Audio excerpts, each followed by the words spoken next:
Hi, Bruce Whetters here, partner at Bloomfield Tremaine with our June 20 market update for Melbourne. This one comes at a pretty unique time where we're all working from home amid the massive changes from the COVID-19 outbreak, which has affected us all in many different ways. I firstly wanted to just quickly recap what we've seen over the past few months since late March when the work from home order came through. When the restrictions first hit, there was a massive push from studios to put in place an efficient work from home setup for their teams, and whilst not without its stresses, seemed to go quite well. A lot of clients reporting 80, 85, up to 95% efficiencies in this. This initial period was also one where directors and practice leaders were upwardly managing their project flow with clients, clarifying the status of projects which would continue, which would go on hold or just be set back. So that first 3 or 4 weeks was a pretty busy period for everyone. This was followed by a few weeks of time warp, as a few people described it. Nothing bad happening, but nothing good either. The past month, next 2 months going forward, are really all about what new projects will be committed, what range and scale, what sectors, and for many, September and October at the moment loom as the next critical period if the level of activity doesn't improve to a large degree. The immediate impact of COVID-19 restrictions has meant that many sectors of what was a buoyant market have been impacted, with some firms undergoing redundancies, salary reductions or reduced hours. Whilst we have been working with some groups who have a pretty buoyant outlook, and more recently others that have seen projects that were initially shelved starting to come back online, tellingly though that the number of redundancies currently outweighs newly created roles. So from that perspective, there are a lot more talented people available at a time when many studios are still unclear on the range and scale of new projects in the pipeline. Overall though, it really is a mixed market out there. We are working with groups with this pretty upbeat outlook who are actively recruiting now, so it is a mixed market out there. We've seen a mix of contract and permanent positions coming in, generally smaller to mid-scale projects, along with some pretty high-end sort of strategic positions that are less related to project flow at the moment. The government initiative at both federal and state levels has seen a good balance, we feel, between economics and health.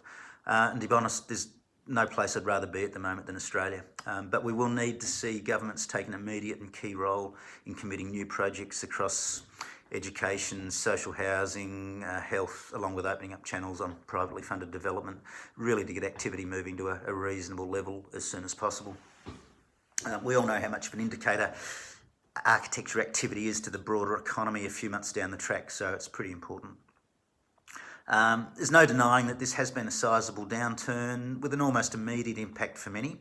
And having been through the early 90s, the 2000s, the GFC downturns, the obvious similarities are there. Again, reduced workload, delays in project commitments, tightening of fees, heightened competition on projects and staff redundancies. This time around though, the structural reasons for the downturn are not from a credit crunch as in the past. Not yet anyway.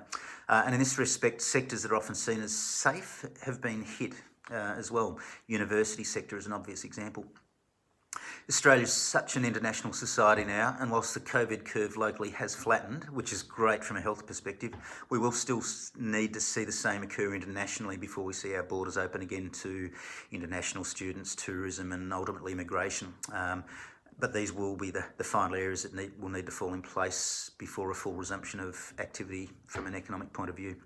That's why this increase in government-assisted projects across multiple sectors in a really highly organised way would be greatly needed.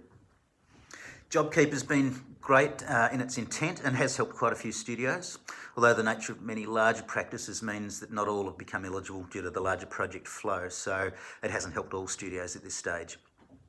The work from home edict from state government here in Victoria has just been extended to the end of June, which comes at a time where a number of studios were considering a staged return to work, ourselves included. And there's just so many people that we speak to that just can't wait to get back to a more interactive work environment when this can be done safely. For studios with strategic or immediate needs, we are working with a number of talented people who are available now, and they're open to short, long-term roles, and they're set and ready to work from home or from a studio as needed. We're also hearing some great stories about how teams have worked together over Zoom since this working from home came in, not only in a project sense, although we do hear lots about dominant personalities getting their way in design review meetings, but there are many other stories about people running cooking classes over Zoom, cocktail making, and many other ways that teams have been entertaining each other in these interesting times. It's great to see everyone pulling together.